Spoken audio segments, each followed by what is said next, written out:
Okay, I'm just going to start us off here. I wanted to welcome everybody to this session on decolonizing Scottish studies. My name is Leith Davis, and I'm really so glad that you are joining us in this space today, no matter where you are around the globe. Just a few housekeeping issues that I wanted to let you know about before our official start. So, for those of you who would like it, there is closed captioning available for today's event. And you can turn that on and off by just clicking the CC button on the black bar at the bottom of your screen. It should be down there on the right of your screen. We will be recording one talk today and sharing it so that others who couldn't make it can benefit from the discussion. I wanted you to know that with this recording, only the images of the speakers and the moderator will be recorded. So no audience images or audio will be visible or recorded. We also welcome your respectful comments in the chat and any questions that you have. You can put in the Q&A throughout the talks at any point. So we'll be coming back to those at the end of the session and engaging the panelists together to answer those questions.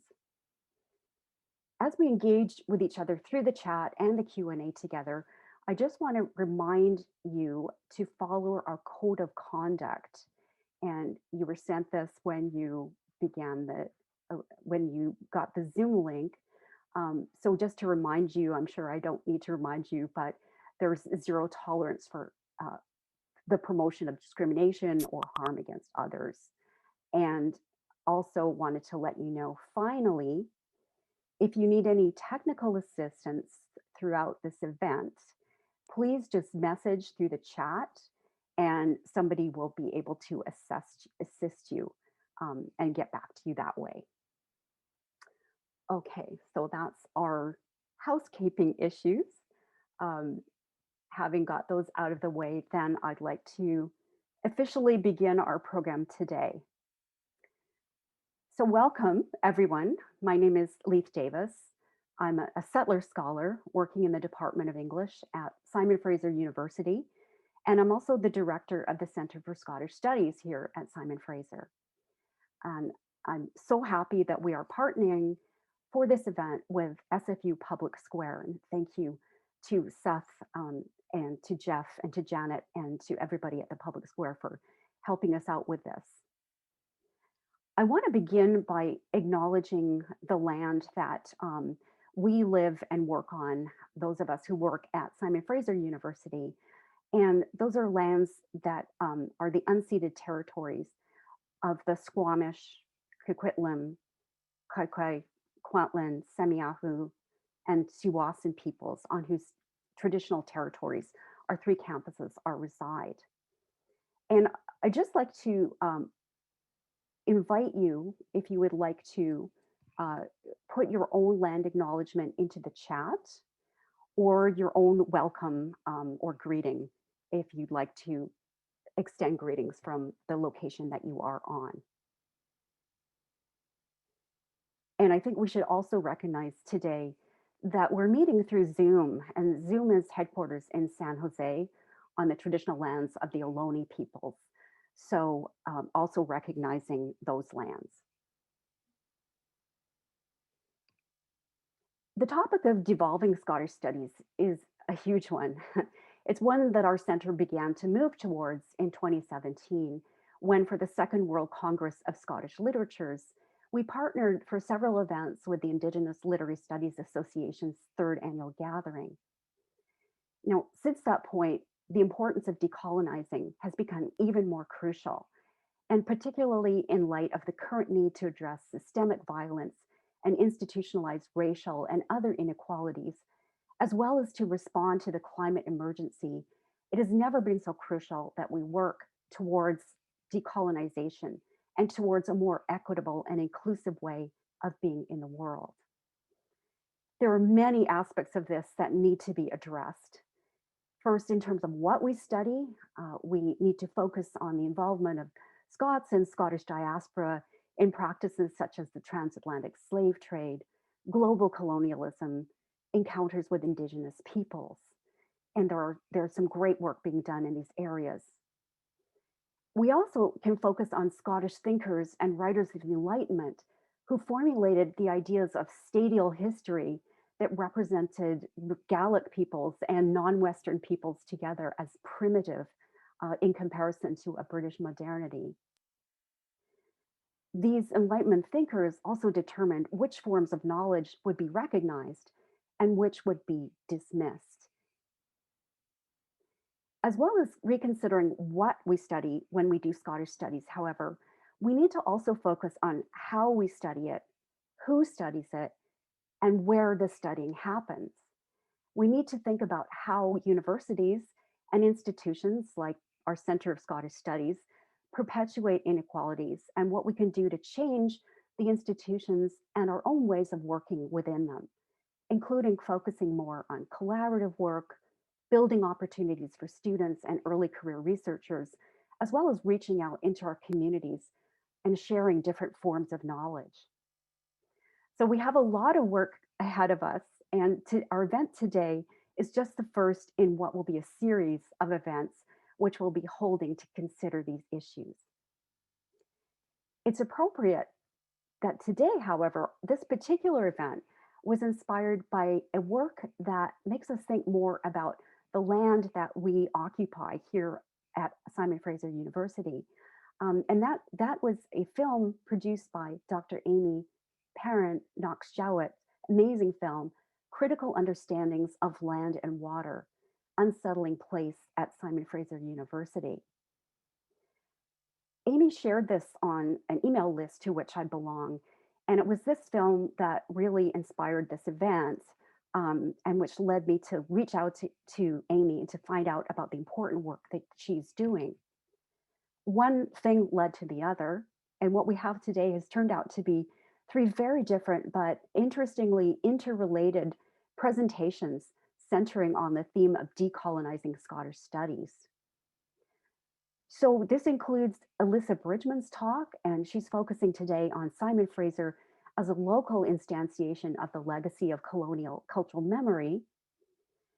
We move across the Atlantic next to Dr. Emma Bond of St. Andrews University and Dr. Michael Morris of the University of Dundee, who are taking us to a wider global perspective on the colonial legacy and the kinds of commercial ventures that individuals like Simon Fraser were involved in promoting. And then we come back this side of the Atlantic with Dr. Amy Parent Knox Jowett, who will bring us back to the local British Columbia connections with colonialism again, as well as presenting present day manifestations of colonial perspectives, including collection and display. So we're going to begin this event with Alyssa Bridgman and Sites of Memory and Amnesia, Simon Fraser's Legacy in Vancouver.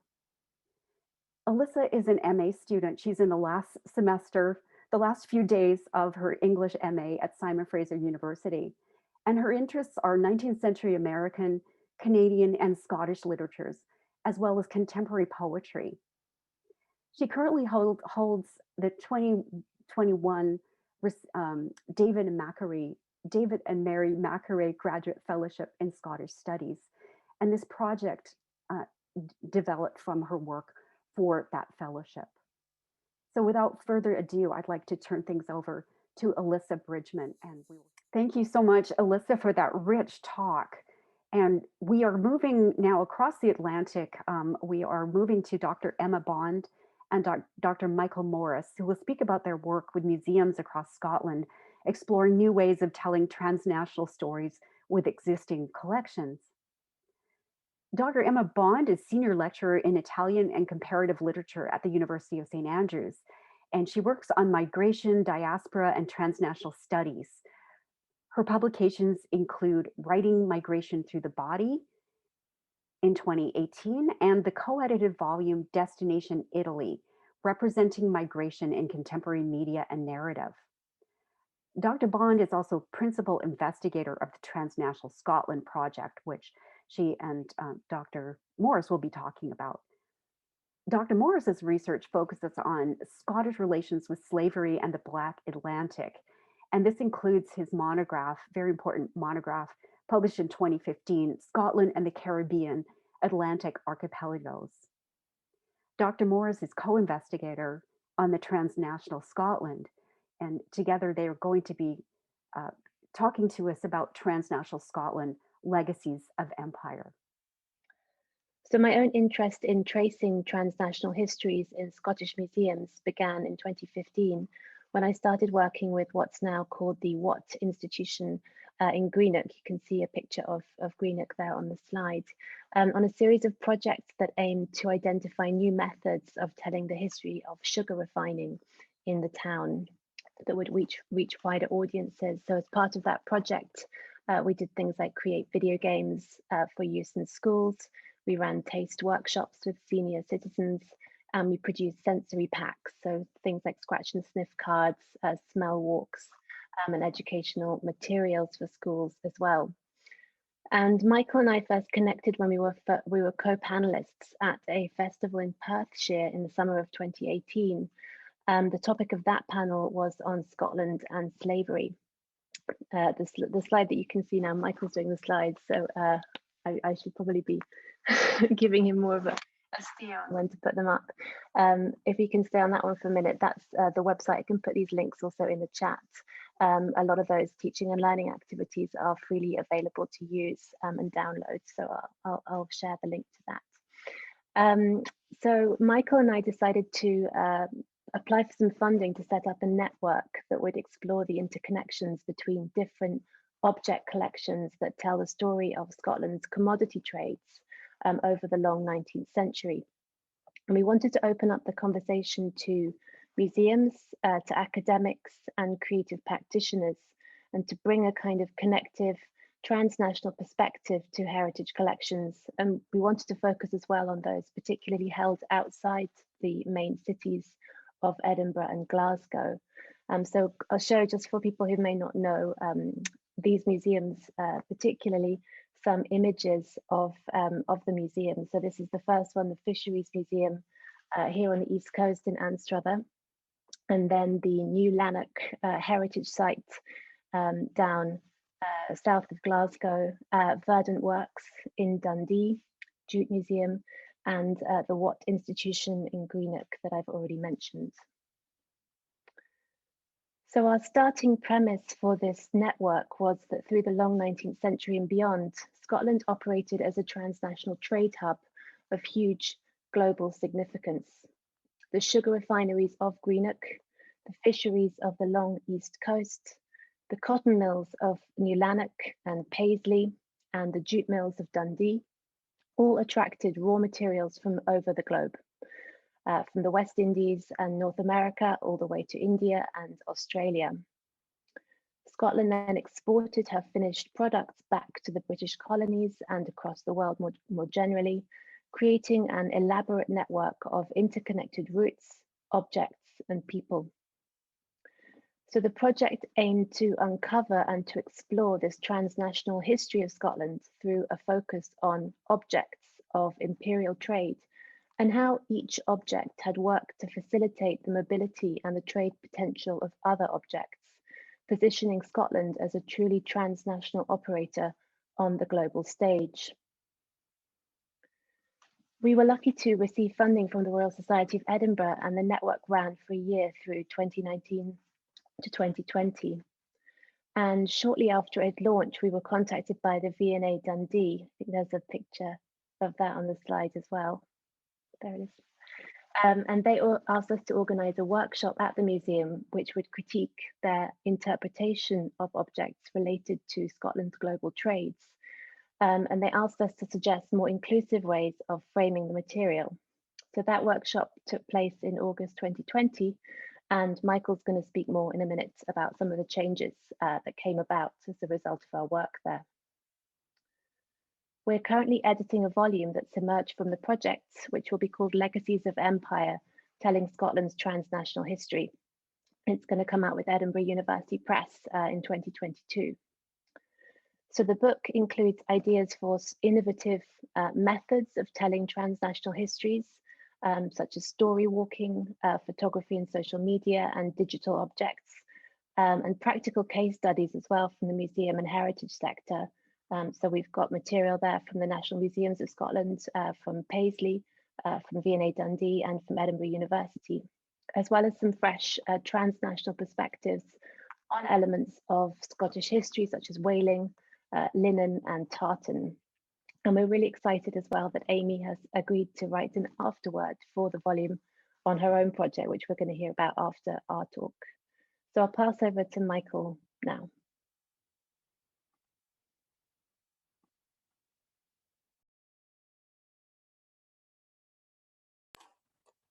Do unmute myself. Thank you very much, Emma. The V&A Dundee is a major new museum on the east coast of Scotland and is playing a large part in the regeneration of the city of Dundee.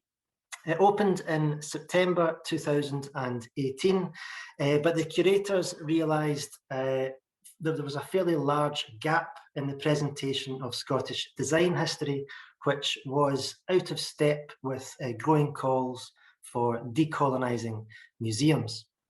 So I don't know if you've been to the Scottish Design Gallery, if you managed to make it before the COVID lockdowns, but it's quite a kind of a dizzying kaleidoscope of objects, organised or kind of thrown together by themes. Now, the welcome panel, as soon as you walk in that front door, very much emphasises that this is a celebration of objects from the last 500 years of, quote, successful Scottish design. Now, we alarm bells might be kind of ringing at this point. We might just want to mention that it's precisely those 500 years that's in the timescale, which have been the height of European colonisation, which has shaped Scottish society, culture and politics so profoundly. So that welcome panel very much plays into and is compatible with the kinds of celebratory narratives which Alyssa was just outlining so well in relation to Simon Fraser. So what to do then? Our workshop had certain aims, which I would say were actually largely written by the young curators themselves, who were very keen to have a critique of the Scottish design galleries, looking to reflect current scholarship on the systems of exploitation and empire that underpin Scotland's successful design heritage. They were also looking to deepen the museum's understanding of Scottish design within the context of post-colonial studies. They were looking to reframe the content of the galleries, identify alternative narratives that can challenge and complicate the existing story. They're also looking to kind of propose new objects, new commissions, and new research projects, looking to partner with other artists as well. So for the workshop in August 2019, we selected some particular objects and themes and assembled a crack team. Lisa Williams, the director of the Edinburgh Caribbean Association on Scotland and Slavery, Professor Bashabi Fraser, dealing with the East India Company, Professor Chris Whatley on Jutopolis.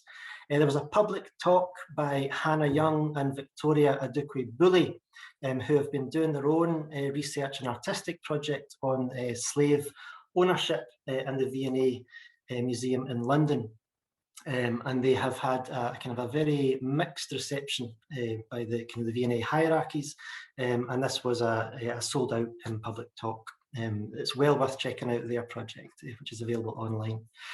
Rosie Spooner dealt with the Anglican Church in Khartoum, Suchicha Chowdhury on Paisley shawls, and Sally Tuckett on Turkey Red. So what I'd like to do is to focus on 3 examples of some of the panel changes, the object label changes, which came out of one of the round table sessions that we had. I'm just going to focus on an example which is to do with context, one to do with clothing, and one to do with architecture. So the panel which introduces the very important section on Scotland and Asia, and I would say there is a predominance of kind of Asian objects. This largely, I think, comes from the collections which are existing and which have been borrowed by Dundee from V&A London. The initial introduction then of the East India Company is quite revealing, I think. The original label reads as follows: from the 1750s, many Scots made their careers and fortunes within the East India Company. Founded in 1600 as a trading company, it became a governing body that supported British imperial enterprises, providing career opportunities and new markets for manufacturers throughout South and Southeast Asia. Scottish entrepreneurs fully exploited these opportunities. That was an interesting use of the word exploited, establishing shipping companies, tea plantations and jute mills in India. Scottish designers and manufacturers created new designs and products to cultivate these new export markets. So it's a fantastically benign kind of vision of the East India Company, and particular credit to Simon Fraser, I think, who had a large part, played a large part in some of the rethinking around this label change, which changed to, from the 1750s, many Scots made their careers and fortunes in the East India Company. This armed trading company, supported by the British state, annexed regions across the Indian subcontinent for Britain's financial and political gain. The growing British Empire provided an opportunity for Scots to establish shipping companies, tea plantations and jute mills. From home, Scots also designed and manufactured products aimed at new export markets in the colonies. Scotland's gains came at a great cost to colonised people across South and Southeast Asia. Although a cultural exchange took place, in many cases, Scots appropriated or adapted Asian design motifs and techniques to pass off as their own. So you can see, I think, the quite stark difference in how that kind of Scotland and Asia relationship was going to be set up in terms of context of military conquest. And then you can see the label writer kind of trying to wrestle with, well, how do we deal with a kind of a celebratory design aspect while acknowledging exploitation. So to flesh that out just a little bit more, I'd like to focus in on this cap, which we're told was originally modelled on a Glengarry bonnet, traditional Scottish headgear, which was associated with the Scottish regiments of the British Army in the 1850s. It features cashmere shawl motifs that are now better known as paisley patterns. So Suchitra Chowdhury and Simon Fraser helped to rewrite this, bringing in a kind of a new label now, which says that this cap was probably modelled on a Glengarry bonnet, traditional headgear worn by Scottish regiments in the British Army. At this time, Scottish regiments were deployed across India to maintain British rule. So it is possible that this cap might have been made by an Indian craftsperson to sell to Scottish soldiers. It features Bhuta motifs, or teardrop, which is most popular on cashmere shawls. In 1848, the Ludhiana Sikh Regiment of the British Army adopted the Glengarry as its uniform cap, and ends with a question. Is this a sign of cultural exchange or subjugation? Or we might ask, is that a false dichotomy? I'm just going to finish with my final example, moving geography and into architecture a little bit, which was the architectural designs of the Anglican Church in Khartoum, which previously was a fairly straightforward celebration of the architect Robert Weir Schultz. Rosie Spooner very much helped to rewrite this panel, saying that planning for this cathedral began 2 years after Khartoum's violent conquest by British-led armed forces in 1898. Robert Weir Schultz probably gained the commission because he'd recently designed the Scottish home of the new British Governor-General of Sudan. So the cathedral symbolised a new era of British Christian rule in an Arab-Muslim city. So Schultz's design was a hybrid of European and Middle Eastern features. This European plan had deep-set windows and 2 entrances to protect the worshippers from desert sunlight and sandstorms. So I just wanted to highlight these three examples. I don't offer them as kind of perfect blueprints for decolonisation. You'll see, I think, areas of success and areas which are maybe room for critique or for improvement. Certainly for myself, I'd argue that the role of slavery and the Caribbean could be much more emphasised in the new Scottish Design Gallery, but that is just me. These label changes do, though, represent some kind of small, tangible steps of change. I think they at least now try to acknowledge the violence of empire as the defining feature, or the defining context of the last 500 years in which these kinds of design innovations took place. You can see it's reaching for some kind of recognition that conquest, inequality, and injustice are woven into the fabric of design heritage. The shawls which we wear around our shoulders, the caps on our heads, and the buildings in which we worship and indeed study. Since then, the working group, the V&A has set up a working group to look to carry some of this work forward. And this is part of a host of projects which are taking place across Scotland, for which I'll hand back to Emma. Thank you, Michael. Yeah, and I think the really important thing to note with those object label changes is perhaps the willingness to frame this as a kind of unfinished conversation, to decenter the authority perhaps of the curators who wrote those and signal their willingness to continue the journey towards interpreting those objects as something that's a journey rather than a kind of a finished product. And that's something that, as Michael says, we'll still engage with working on as well.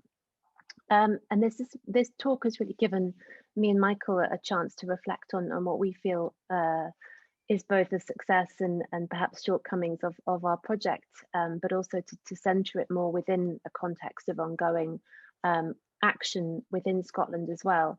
There has been a huge surge of interest and inaction taken to address the legacies and after effects of Scotland's involvement in empire and slavery over the last couple of years. So in 2018, BBC Scotland aired a two-part documentary presented by David Heyman. It features Michael, for anyone who can find it on the internet, called Slavery, Scotland's Hidden Shame, which I think really opened up the debate to a more kind of public general audience. And in 2019, the University of Glasgow published a landmark report authored by Simon Newman and Stephen Mullen, detailing the ways in which the institution had profited from slavery. So it commits to a programme of reparations in collaboration with the University of West Indies, a £20 million investment, and it's since opened the Beniba Centre for study of slavery. And here in Scotland as well, the increased momentum of the Black Lives Matter movement following the murder of George Floyd also created a surge of interest and action in ways to tackle historic structural inequalities and racial injustice. What we were also thinking about was the way that we'd use the label of transnational in relation to decolonization. And I think when we first had those conversations back in 2018, we found that the transnational label allowed us to kind of open up conversations that would then permit us to kind of tackle these questions around the legacies of empire. But I think it's really good and it's really positive that those conversations are becoming more mainstream and engendering more action these days than they were perhaps a few years ago. I'll just pass over to Michael for some final comments.